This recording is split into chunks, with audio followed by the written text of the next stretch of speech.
All right, here we go. The last session of Passion Talks 2021. Thank you all for everyone that's come and joined us throughout the day. Say hello for those of you just tuning in for tonight's session, session 7, Justice and Bridge Building. And let me do a little recap before I jump into what this session is all about. Today's kind of theme or message is really about hope and about what kind of stories we bring to other people around us in our communities. So in session 4, the first session around Lausanne and kind of stories from around the world, we talked about finding hope and searching for stories of hope and building change in our communities. We talked about sexual brokenness. We talked about building coffee and how communities are impacted by businesses that do good work. In session 5, we talked about this idea of making people feel included, especially when we're talking about online spaces. How do we make our online events hospitable? How do we connect digitally?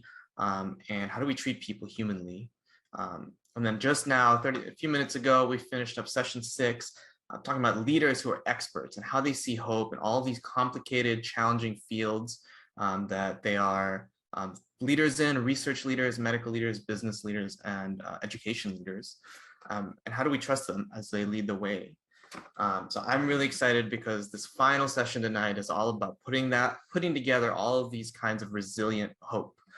And where I want to take us is, how do we measure the hard stories? We've heard stories all day about things that God is doing that are amazing, but a lot of them are in places where either they have some resolution or the hope is clear. How do we sit in the tension when hope is not yet clear? And what about in our own story as we're continuing to live our lives? How do we sit in the tension that our lives are not yet resolved into everywhere that God wants to take us? So this is where we're headed in this justice and bridge building session. We've talked about stories of possibility and people have led the way, but now how do we lead the way in our relationships around us, particularly as we talk about justice? And when I talk about justice, this is one particular personal expression of justice that I've tried to craft. This isn't the justice conversation that talks about ways you could be an activist or education. It's not debates or even defining some terms of justice. This is all about stories of individual people who have lived their lives, and in the midst of that, justice is just a central part of their lives. So let me tell you my story first, and then I can share these awesome speakers that I've lined up. So as I've traced before in each of my story through each of the sessions in the past, at the same time as I was chasing a career in microbiology when I was a student or undergrad, I was also wrapping up an ethnic studies minor in Asian American studies. And I had half a mind by my senior year to just write a thesis and skip biology grad school and PhD program and go right into ethnic studies. And my posture was a fire starter. I had questions. Oh, I had some questions. I was ready for activism. I was ready to have conversations, even debates with people who didn't value justice the same way. I was filled with anger and frustration. I was ready to call everything out that was unjust around me and just bring a little match to everywhere I go. And to my now happy and then unhappy surprise, God benched me. And I heard words in prayer literally that said, I'm putting you on the bench during this time. This is not a time where justice is what I want you to pursue. So I went into full-time ministry, and I do the work of evangelism.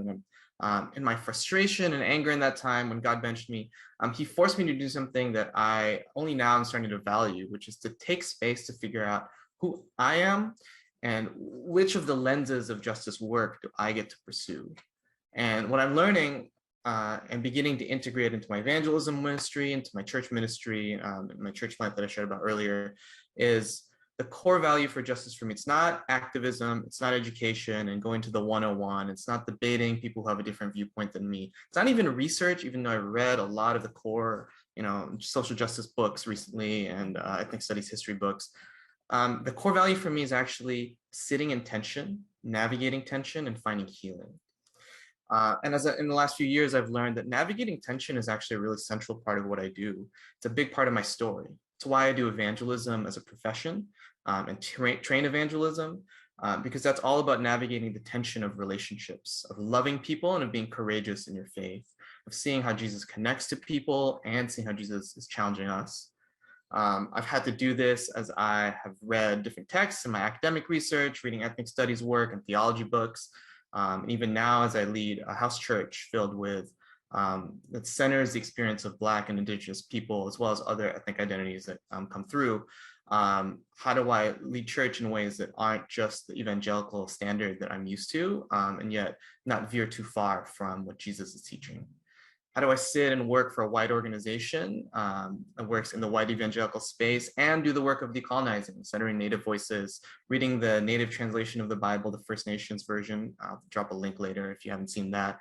And then in my personal life, sitting in tension of being from a Filipino family origin and marrying into a Midwest Dutch family. I love it, by the way, don't get me wrong, but there's some things to learn. And what centers me in the middle of all this is healing, is the spiritual work of healing, and not just the spiritual gift and supernatural work, but the emotional and I guess spiritual work. It's what I dedicate myself to in my work of justice and the way I pursue justice. A few years ago, I was in some listening prayer trying to shape what's the trajectory of the ministry that I really want to do, because at that point I decided I'm going to stay in full-time ministry. And I got this image of climbing a mountain, and at the base of the mountain is a tent. And at the base of the tent is me sitting there with like my leg injured or something, trying to heal up and wanting to go out. And Jesus telling me this word, it's a Filipino word, it's tatahan, it means to stay, to linger, to be. And I started to imagine that this tent that I was in is actually a base camp that was my part of this justice work. Some people climb over the mountain, some people push giant hills up the mountain, some people, break the way and do all that work. My job, my role is to heal at the base of the camp and let people enter that space fully and whole. And so I want to invite you to this session as an invitation to experience that. It's a one-on-one conversation that we're having. It's not like 101, right? This isn't about ideas. I'm not going to share with you justice theory. There's a ton of books that I can recommend if you really just want to read the basics about what social justice is, or how to be a better activist, or how to integrate your faith and your justice together. There's a ton of books. You can go read them. I can recommend them to you if you type in the chat or in Facebook Live. That's not what we're going to talk about. Today, we're going to talk about sitting in tension, and I'm going to invite you to create with me a space where we can both sit in tension and have hope. And so I've invited these speakers today, and their stories are going to bring us into the tensions they've experienced in their lives.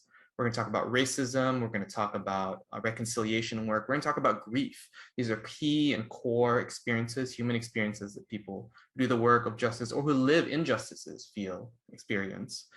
And so a couple lessons before we get started about creating these kinds of spaces is it's a safe space, but it's not safe for everyone equally. This isn't a space for bigotry or closed-mindedness, and not a space where everyone does the equal amount of work. For some people, when you host these spaces, all they have to do is be. All they have to do is exist and do nothing but exist.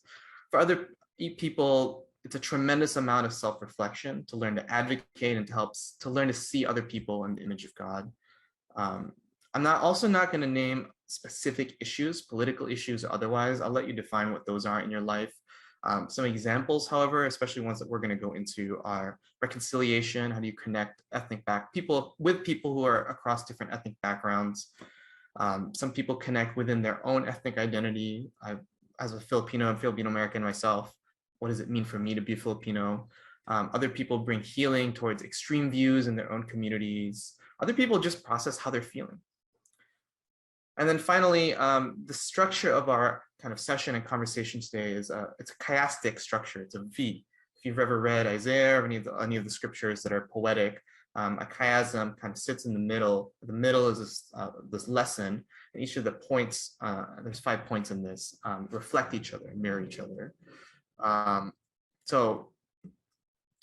There's 5 talks.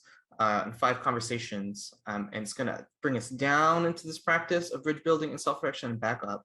On the ends are 2 interviews, one with a friend of mine named Rick, an amazing apologist, evangelist, and cross-cultural friend. And at the end is an interview with Dave Gibbons, a pastor, talking about where we're headed after this. In between are 2 stories about racism and reconciliation, and at the heart is a story about grief.